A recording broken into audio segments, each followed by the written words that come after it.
Good morning po. Tayo po'y mag-aral ng salita ng Diyos. Zechariah chapter 4 verse 6. Dito po tayo sa pangalawang bahagi. Ang tagumpay ay hindi makakamit sa pamamagitan ng lakas ng hukbo o sariling kapangyarihan, kundi sa pamamagitan lamang ng aking espiritu. Empowered living. Napakahalaga po na tayong mga Christians, manangan po tayo sa kapangyarihan po ng Holy Spirit. Kasi pagka hindi po tayo nananangan sa kapangyarihan ng Holy Spirit, mahihirapan po tayong ipamuhay ang Christian life.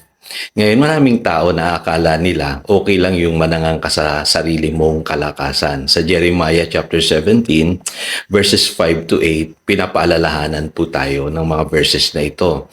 Kapag ikaw ay nananangan sa sarili mong kalakasan o sa lakas ng ibang tao, para kang halaman na natanim sa disyerto. Walang mabuting mangyayari sa iyo.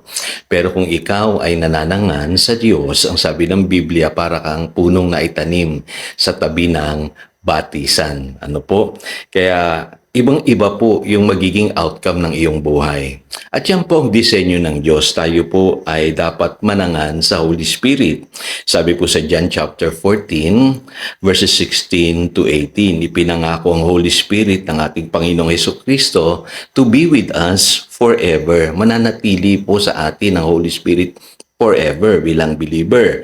Pangalawa, sabi diyan, alam mo ito kasi He lives with you and will be in you. Para po tayong laging may kasama-sama sa buhay na ito. Hindi man natin siya nakikita, no? Hindi siya kilala ng sanlibutan Pero mararanasan natin yung presence niya sa ating buhay. Ganun po ang Holy Spirit. Kasi sabi ng Panginoon, I will not leave you orphans. Hindi ko kayo iiwanang nangungulila.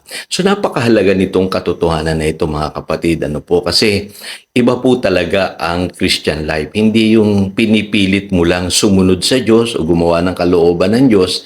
Meron pong tumutulong sa atin na magawa ito sa pamamagitan ng kapangyarihan ng Holy Spirit sa ating buhay.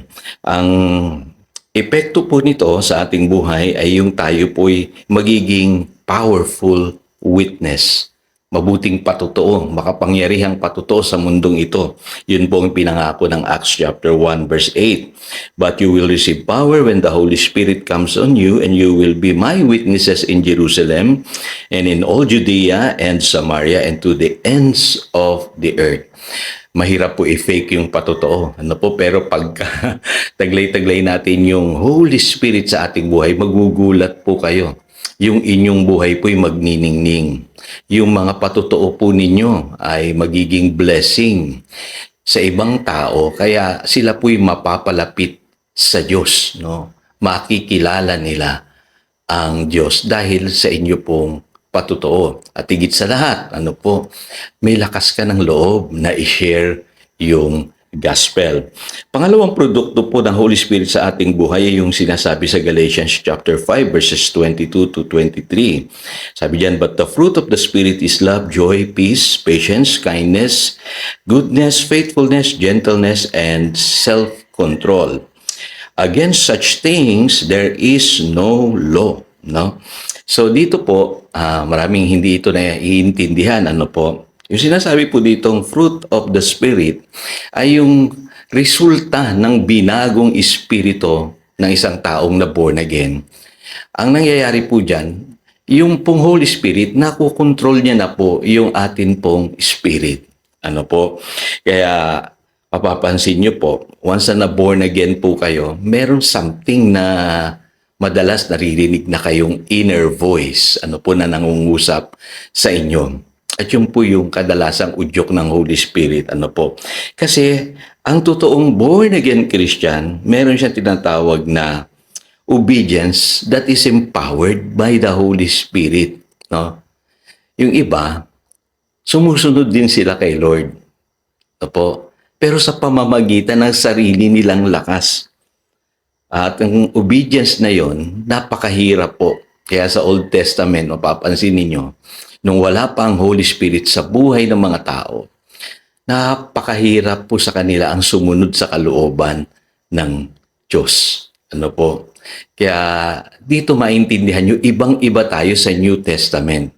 tayong mga na born again, merong binagong espiritu, binigyan tayo ng Diyos ng kakayahang makasunod sa kanyang utos. Yung pong sinasabi ng Ezekiel 36 verse 27, "And I will put my spirit in you and move you to follow my decrees and be careful to keep my laws." Yun po ang obedience na empowered by the Holy Spirit.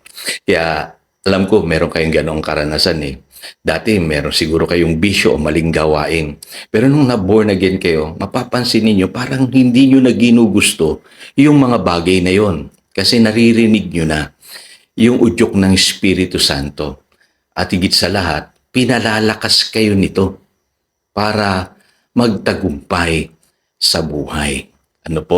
Kaya napakahalaga po ng role ng Holy Spirit, mga kapatid. Huwag nating iisang tabi ang Holy Spirit sa ating buhay. So anong sikreto para empowered ang pamumuhay ng isang Kristiyano? Be open to the work of the Holy Spirit. Yan ang sinasabi ng Ephesians chapter 5 verse 18. Be filled with the Holy Spirit. Hingin mo by faith, uulitin ko kapatid, hingin mo by faith na araw-araw pupunuin ka ng Espiritu ng Diyos. Huwag kang mananangan lang sa emosyon. Okay yung may maramdaman ka, pero huwag kang mananangan doon. Tandaan niyo po, lahat po ng tinatanggap natin sa Diyos, by faith po yan. Kaya pagka nag-pray ka every morning na, "Lord, fill me with the Holy Spirit," paniwalaan mo yun. Ganun po yung ibig ko sabihin. Pangalawa, manatili ka sa kanyang presensya. Araw-araw simulan mo yung iyong araw nang nananalangin ka, nagbabasa ka ng salita ng Diyos, nagpupuri ka sa Panginoon. Kasi napakahalaga po noon. Sa pamamagitan po noon, dun mo pinahihintulutan ng Holy Spirit na mangusap sa iyo. Yan. So paano ba nangungusap ang Holy Spirit, Pastor? Maririnig mo yung conviction niya. Yun yung binabanggit ko kanina. Pag may ginagawa kang mali, para kang may naririnig na inner voice. May pinapaalala siya palagi sa iyo. Yun ang trabaho ng Holy Spirit. Magkakaroon ka ng revelations.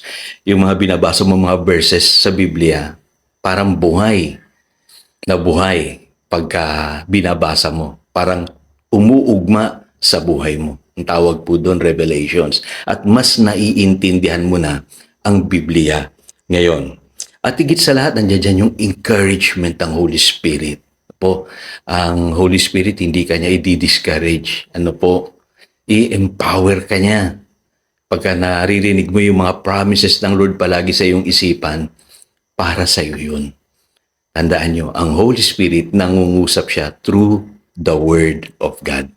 Kaya mapapansin nyo si Pastor lagi kung sinasabi sa inyo, mahalaga ang salita ng Diyos kasi magsasalita ang Holy Spirit according dun sa mga verses na pinapaalala niya sa inyo. Ganun po yun.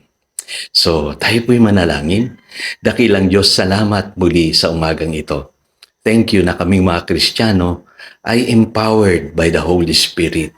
Kaya ang dalangin namin, manatili kami sa iyong presensya, Panginoon. O Holy Spirit, fill us always. At sa buhay na ito, magawa namin ang kalooban mo sa pamamagitan ng lakas ng Espiritu na taglay namin sa buhay na ito. Salamat, Panginoon, sa mga paalalang ito. Ito ang aming panalangin in Jesus' name. Amen. Again, ito si Pastor Jojo nagpapaalala upang daluyan tayo ng pagpapala, manatili tayo sa kanyang salita. Good morning.